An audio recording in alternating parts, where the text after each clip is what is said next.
to, yeah, today we are going to look at, uh, as in level 3, now we need to understand more and more concepts with examples. So we are looking at various types of advantages. So today we are going to look at positional advantage, and purposely I'm going at positional first before material, because material is something that at a basic level almost all of us understand, because that's how we start playing chess, by winning material and then trying to convert. And then, yeah, sometimes you don't know the technique, but I think in level 1 and level 2 you have learned the techniques of basic techniques of converting material advantage.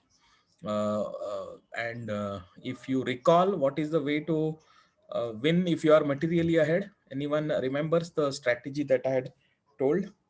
Exchange pieces and then go for queening. Exactly. Exchange pieces, but keep pawns on the board if you are ahead of material. Because once, if you are ahead of material, say, let us say, if you are one bishop or one knight extra, forget about rook, but all other pawns are equal, then it is very easy. When everything else is gone, then just your one knight or one bishop plus everybody's pawns, then it is very easy for you to win some more pawns and help queen one of the pawns. And after queening, you should be able to checkmate very easily, right? So that is the standard strategy. Now today we are going to look at positional advantage as a concept. Again, I think at a basic level you may have uh, understood it, but we will see more deeply at it. Okay, we'll take a deeper look at it. And so it's a very important aspect of positional advantage. It is so important that sometimes it completely overrides the material advantage that intuitively we know, right? And I've given this example. Okay, so this is an example where if you see, black is materially so much ahead, 5 plus 2, 7 points, and while white has got 3 pawns, only no piece. Okay, but black's rook, if you see, is stuck in a kind of in a corner, and it is not possible for it to come out, and it is not possible for it to even move the pawns and get out slowly. Okay, even after, so right now it not only it cannot move right now, but even if you give enough moves to for black, even then it cannot do anything. Okay, in fact, if assume that black has got all the moves that it wants, okay, it can continuously play all the moves it wants. Even then, even without white making a single move, black will not be able to do anything. Okay, because see how the pawns are stuck, rook cannot move, king also is blockaded, black king is blockaded, it doesn't have an easy path to come to this one, right? So in this position, right, what we will say is, we will say that it is but positionally white is better. Okay, though materially black is better, but positionally white is better, because actually it is white is going to force black, okay, in this position. And maybe hopefully if it can divert, I mean push the king enough back that if white king can land on b6 square somehow, okay, then white is going to win it actually, this game, right? So this is what is the importance of evaluating. First of all, I mean, this is easy to evaluate, so it's a very extreme position I've shown, but just to illustrate that in chess both things are, in fact, we are going to look at some more concepts down the line. We will obviously look at material advantage also, but then we will also look at things like time, space, and force. So there are 3 more lectures going to come up in the later part of the L3 class, where we look at time advantage, which is like initiative. You are ahead in maybe in development and you have initiative. That itself is irrespective of the thing. That itself is an advantage, or space advantage is there. Or force advantage means not material, but force as in relative force. In some part of the chessboard, you have got a stronger position, and using that, and especially near the king. So if you have got a stronger forces near the king versus the opponent's defenses, then also you can potentially win the game, right? So we'll look at it, all of those. Okay, so that's the whole idea. Now we will illustrate it with uh, again some examples, so that you, this position, I hope uh, you, I don't know, I have not taught this position with queen versus pawn, Okay, especially pawn on the 7th rank. I've not fully covered it, but looking at it, mostly you'll be able to get it. See, it is like has got an extra queen. Maybe he has queened maybe one or two moves before. Okay, black is about to queen the pawn, but not yet queened. Okay, so now here you will find that the black pawn is actually worth almost a rook. Okay, because it is on the 7th rank. So actually black will give enough resistance, in fact more resistance than if he had a rook. Okay, so white has to be very careful here. Otherwise, if black queens, then it will become a draw. So here white has got a win. Okay, but after playing carefully, there is a technique involved.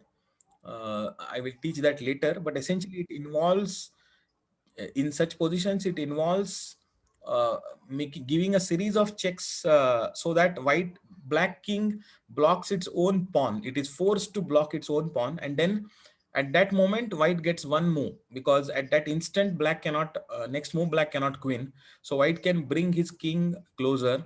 Then again black king will move and threaten to queen the pawn. Again there is a series of checks you have to give. Again force the black king in front of the pawn.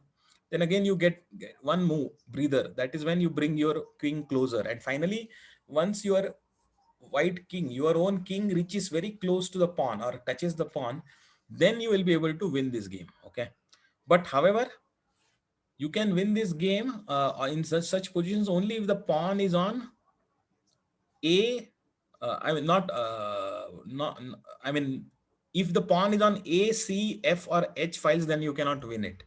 Okay, but if it is on b, d, e or g files, basically rook files and bishop files, black has got an amazing in such positions black has got an amazing defense, because of which you cannot win it even though you are one queen up.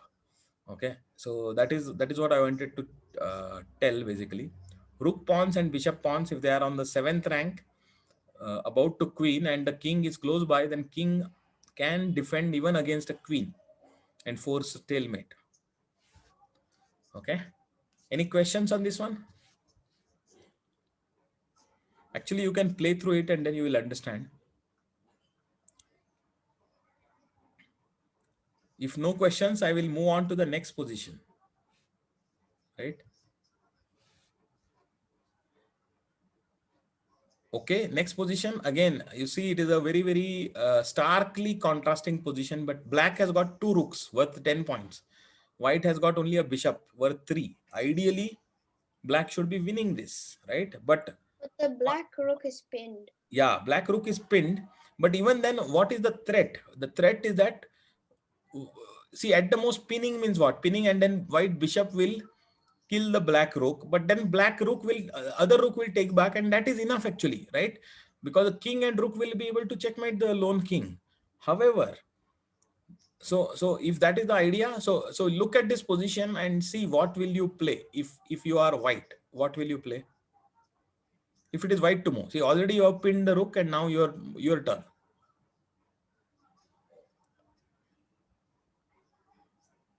Abhinav is saying move the king to any square that, yeah. So that is the key. See, it is in this position, you should not, though you can win the rook for the bishop, if you do that, you are going to lose the game. So you have to continue the threat. So simply you maintain the pin, but move the bishop. So let us say bishop moves to b2. Okay. Then what will black play? So if black plays the king anywhere, then he's going to lose the rook completely, free rook, and then it will be a draw. So the black king really cannot move, right? As long as the rook is there in pinned position and the white king is also next to that rook, black king cannot move. Okay, that is the key point. Because black king cannot move, the other rook can also not check the white king, because otherwise normally the rooks are very powerful. Given a chance, they will check the white king, then the white king will move away, and after that the black king will come closer, and then black is going to win that game if that were possible. But here the key part is that the other rook, second rook of black, it has to first defend the other rook because it is pinned and attacked twice by the bishop and the king. Second thing is that it does not even have an intermediate check to give to the white king. That is the key to this position. So the other rook, which is on d8, it has to remain on the d file. Okay, if it moves away, because it cannot check, that will be a move for white at free, and then white will simply take the bishop, rook. Bishop will take the rook and then give a check, and obviously after that bishop will get defended also again. So a rook versus bishop endgame, it will be a draw. Now that if it does not want, black does not want to allow that, then he has to maintain the rook on the d file, and on the d file it cannot give a check to the white king. So as Abhinav said, the bishop will simply move between a1, b2, and c3, and keep the pin, but not win the rook. That is the whole idea, right? So you have to understand, even when you are in materially, when you are ahead, what is it that what you call, what is your position? Sometimes you may be ahead but not enough to win. So you should know where to draw the line, okay, not force the matter. Because if white forces the matter, then it will be white is going to lose it. So only best thing that white can do is maintain the threat and get a draw. Okay. Now this position, let us look at this position. Okay. Look at this position. It is black to play. Okay. Black to move and draw. It is pretty simple, but just check. Anyone suggest the moves? Suggest the sequence of moves.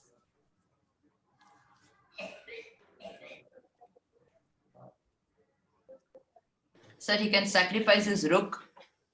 Sacrifice his rook against what? There is no way you can sacrifice the rook, because to sacrifice means, oh, you want to simply give it away for free. Yes, sir, it'll become a stalemate. How? No, it won't. It won't. It won't. So you. Okay, I think Abhinav and Arina are suggesting rook h7, which is the right move first. After that, rook h7, king will go to, let us say, g1. Then be very, actually, this is a big source of blunders. I think, was that Pranav who suggested rook sacrifice? Who was it? Sir, me, Pranav. Pranav, right? See, you have to be very careful. See, stalemate is a great idea, especially where you are down in material, but you have to double check, triple check before you sacrifice something, because just one thing is here and there, and then you have made it much easier for the opponent to win, right? Like in this case, if you sacrifice. So you have to be really sure that you are really getting a stalemate before you sacrifice your piece. Okay, rook h7, rook g7. Yeah, rook g7. Then king will come to f1. King will come to f1. Then rook f7. Fine. Then king will come to. So now you realize that as long as the king is on h, g, or f files, the black rook will keep checking. So finally, white, after getting tired, what white will say is white will play king to e1. Then you pin the queen against the king. yes. Right. Then you get a draw by pinning the queen against the king, and queen will have to exchange itself against the rook. Then it's a dead draw. Or sir, the king can come ahead, right? Where the rook cannot check it. Like Okay, so let us try that. Rook h7, king g2, rook h7. g7, then king. Let us say you come to king to f3, right? Okay, your idea is actually, Madhura, your idea is brilliant. Let us look at it. Okay, so king f3, rook Can f7 you put check, on the chessboard? king to g4. Okay, let us put it on the chessboard and play it.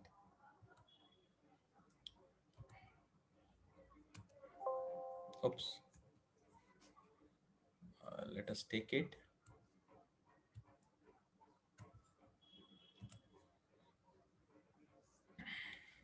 Oh, not this. No, sorry.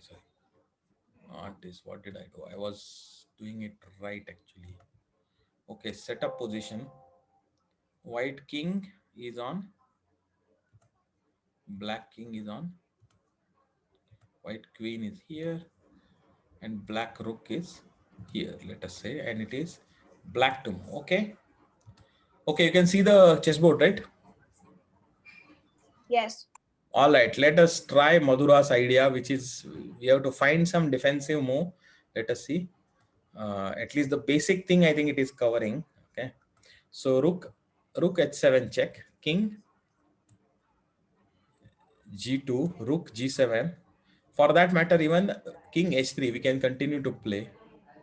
What Madhura is saying is, let us come closer with the king so that the rook will not be able to check. Okay, so Madhura, up to here it is okay as per your thing. Yes, sir. Okay, now after this, where will you get the king? To g6, right? Or no? Where will you play? King g6, right? Or any other move, what will you play? Okay, yeah. King G6. King g6. Now you cannot give a check, but you think you cannot give a check. Okay. Now black sacrifices the rook. Now So still. Stalemate. it is a stalemate. And if the king moves, obviously it will be exchange of the queen with the rook. So Pranav, your idea of stalemate is right here in this position. Okay. So you got the idea, right? How? So any other try, anybody? So king can come closer and prevent the rook from checking, but you think so, but then after at that position it is also blocking the black king and it is going to become a stalemate by sacrifice. So, and if the white king does not come there, if it comes to e1, then it is What a if the king comes on the F file? okay. Let us try that. Okay, here itself you come, you say king f5, huh? Here Yeah. itself king f5. Okay, rook f7 check. Now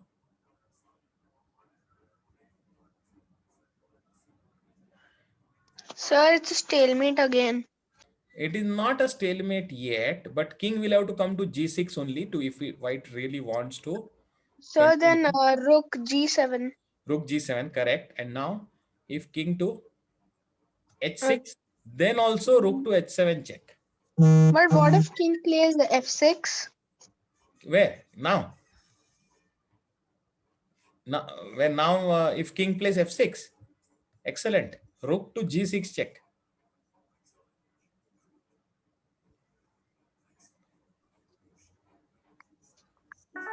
Okay, again it is a stalemate, right? Any other ideas?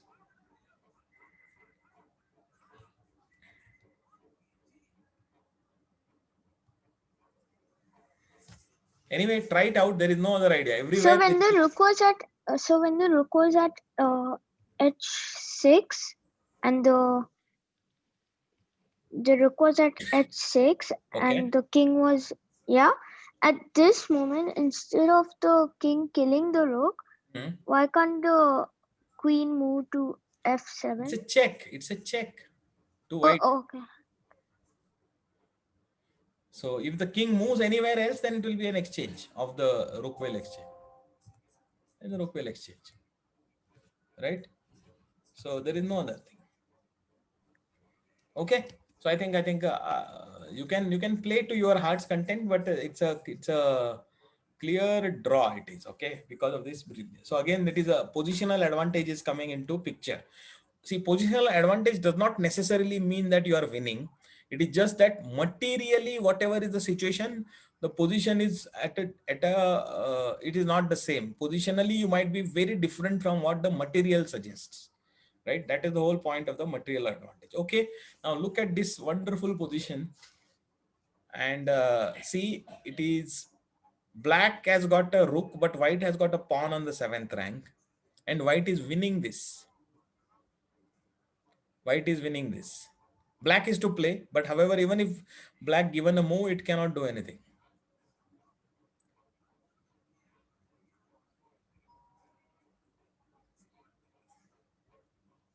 You want to try this out, or I think mentally you can figure this out. We don't have to.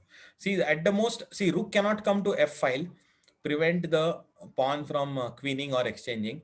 Rook cannot go down to g8 because the pawn is attacking that square. The only thing that rook can do, in case white, so black rook, if does not give a check and it doesn't move, then the next move the white queens, right? So only thing what black can do is give a rook to g2 check, but after that king to f1, not f3. King to f3 will be a huge mistake because rook g3 check is there. King to f1, white king will go to f1, and now after this the black rook is completely powerless. It cannot do anything. The pawn is going to queen, and then it may be a draw. Okay, black may be able to draw, but actually very accurate play, white will win against the rook. But the key position is, that is a later thing, but that is after a queen versus rook ending. But right now it is a rook versus pawn ending, and in that case black is not able to prevent the queening of the pawn, right? Because of the position of the black king, white king, everything comes into the picture. But it is all of that thing results in such a thing that black is unable to prevent the pawn from queening, even at the expense of the rook. There is no way it can decide that, oh, I will sacrifice my rook for that pawn, maybe exchange it for that pawn, and hence force a draw. That is also not possible here, right? See how much of a difference a material advantage can make. Sorry, positional advantage can make a difference, right? Any questions here? No, sir. Okay. Yes, sir. Next position, Saavedra study. I hope you remember from the level 2 class. Yes, sir. Towards the end that we had seen this beautiful study, right? Again, a similar position. Black rook is trying to exchange the pawn or immediately exchange the queen after it becomes a queen. However, white to play and win, white has got a positional advantage here. Pawn is on 6th rank, not on 7th, but supported by the king, and he has to somehow queen it without the rook having the chance to exchange the pawn. Sir, Right, what and he- about C7? Huh? C7. C7, rook d6. See, C7 is the solution, but do you know the entire solution? Okay, let me put it out again. Let me. The king won't come on the c file.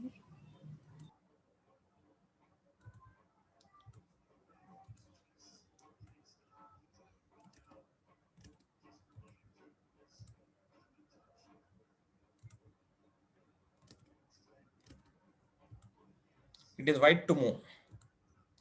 Okay, so right move is okay. C7, rook to d6 check. Now you tell me your move. B7. Huh? King B7. No, King b5. B7, huh? King D7, then black draws. Rook to D7, it's a draw. Pawn cannot advance, and next move, black rook is going to take the white pawn. The king shouldn't come on b7 and the c file. Correct. King cannot come to yeah, king can. If you come to c5, then you know what is the thing. Rook will go down. Okay, let you queen, but after that I'm going to get a check and then going to pick up the queen. So you cannot play king to c5 also, right? So what are you going to play? King B5. The king to A5. King to a5, then it is a lost position. Black has won it. You have King converted a B5. white to B5. B5. B5. No, Huh? it's king to B5. B5. King to B5. b5, king to b5. Okay, rook to d5, King to B4. King to king to B4. b4, rook to d4, The king should be there in the b King file. to B3. king to b3, rook to d3 check. It's going to be a King checkmate. to C2. How? King to It's going to be C2. checkmate, sir. King to c2, king to c2, huh? Yeah. Rook to d4. What about queening? No, c8. Queening, excellent. Queening. queen. White has Oh, got a rook. queen. Rook to c4, check. It's Wait, a no, it's a there is stalemate. stalemate. Ah, If you take. You rook. I mean, you like promote to the queen. You promote the rook instead of queen. You cannot promote yet. or a rook. You promote to a rook. And then you You promote to rook. and then you threaten checkmate. you promote to a rook, huh? Yeah. Sure. Yes. Okay. Yes, the rook check, Rook to c4 check. Now you will not give a rook to c4 check because it will not be a stalemate. So Rook. Rook to a4. Rook to a4. Rook to h8. rook King to to h8. b3. No, wait, no, sorry. Sir, No. king to c1. King c1.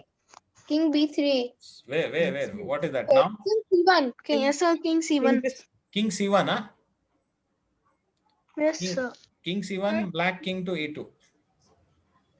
Sir, Then rook to c2.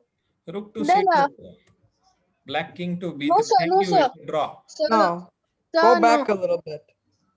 Sir, king to b3. King to b3. King to b3. Yes, sir. Okay.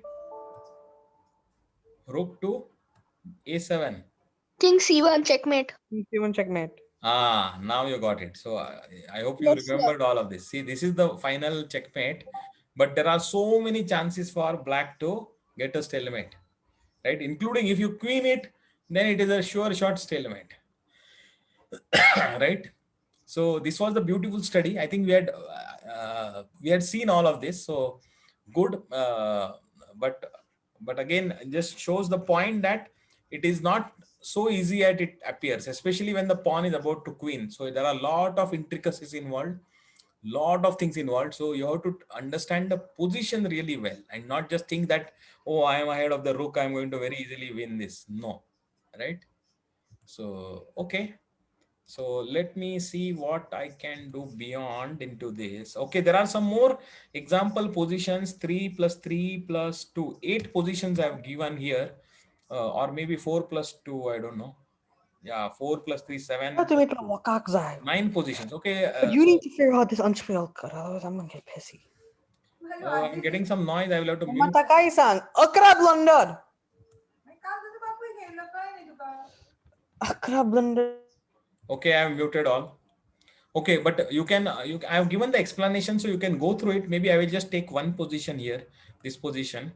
Okay, but all of them are basically illustrating how, what is a positional advantage and how you can actually achieve it. There are some examples. It is not an exhaustive thing of, I'm not teaching you how to, I'm just telling you that there is a concept of positional advantage, which is very important in chess. And then you need to understand and appreciate it and start looking at it so that you will become better. Obviously in level 4 class, I will have dedicated maybe 2 or 3 sessions for positional advantage.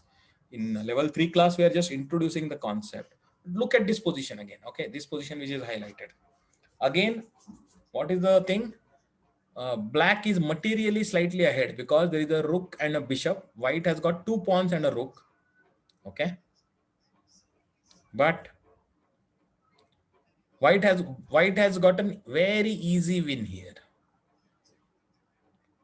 Okay, which is white will sacrifice the rook for the bishop. Rook takes bishop. Yeah, rook takes bishop, rook takes rook. So rook takes Then f6, rook takes f6, king g5. King g5 is a very powerful move. Again, kicking the black rook from the blockading position. And after that, there are these 2 connected pawns. One of them is on 6th, one of them is on 5th. Next move, it is with the 5th one is going to roll forward. And then together they are going to become, one of them will become a queen. And it is no wonder that black king is so much away on f1 that it cannot play really a part. While white king is very advantageous position, it is very close to the pawns. It is touching the pawns. So that is the whole funda here. So immediately, just looking at this, I think it should strike that, okay, white should immediately sacrifice the rook. As long as the bishop is there, actually the bishop is a better defender here, along with the rook together. They are blocking that entire thing. Pawns cannot move right now. But the moment the bishop is gone and king comes up to g5, then it is a very easy win. Okay. The next few positions are slightly more involved, but again, they are providing a illustration of how to exploit. And I have also given some things where it is not. See, the position, next 2 positions are there, right? One of them, the first position, black has got the advantage. Materially, it is all equal, but black has got an advantage. Black will win this position. The next position, very, very similar. Okay, extremely similar. Only thing is that black knight is one move back on the other, this one, and white has got a rook on of a different color, and but that makes all the difference. Okay, in the first position, white's bishop is called as a bad bishop because it is on the same color as its pawn, so it is kind of hemmed in by its own pawns. It is very less in power relatively, and hence black is able to win it because it has got a knight which can alternate the colors. It can go to light squares and attack dark squares, or it can go to dark squares and attack light squares. So it is very flexible. White's bishop is bad bishop, hemmed in by his own pawns, forced to defend the d4 pawn, and it doesn't have much of an activity. So black is going to win it. Contrast this with the other position where extremely similar, but white has got a light squared bishop, and it's a good bishop now. It's not a bad bishop because it is not hemmed in by its pawns. It is already attacking the d5 pawn of black. So black, if black tries to do something, then it will lose the d5 pawn, and then after that the bishop is going to go to f7 and attack the g6 and f5 pawn. So in fact, black has to be very careful in this position, the second position. Okay, but first position, black has got an easy win. Easy means relatively easy. It takes some time, but those who know the technique will be able to do it. So that is what it is. Okay. Okay, so I think that is where I will conclude it now. And if you have any questions, I will. Yeah, actually, the last position also very quickly I will talk about before I conclude. See, this is a position again illustrates the difference between bishop and knight very, very starkly. This is an open board, so white bishop is very powerful here. Okay, and it's a long distance piece. See, the difference between a knight and a bishop is bishop in the end game, it becomes very clear. Okay, doesn't mean that it is always bishop is always going to win against a knight, but depends on the position. But the different qualities come into picture. White, in the end game, the bishop is a long range piece. As long as it is not hemmed in by the pawns, it can force project a power long. So now the g8 bishop of white is controlling the a2 square, and it will not let the black pawn become a queen, because it will, at the most, it will exchange itself against the pawn on a2 when it reaches a2. So black really cannot hope to queen the pawn, no way. But white can hope to queen his pawn because it is 3 steps away. Black's pawn is also 3 steps away, but black has got a knight which cannot really defend against the pawn. It will find it very difficult to go and intercept that pawn. Knight is the short range piece. Okay, so it can, but it can alternate colors, so it can attack all squares of the board. But being a short range piece, and at the square where it is currently on e1, it will find it very difficult to go and reach the pawn of h file. Even see, it cannot black to play also.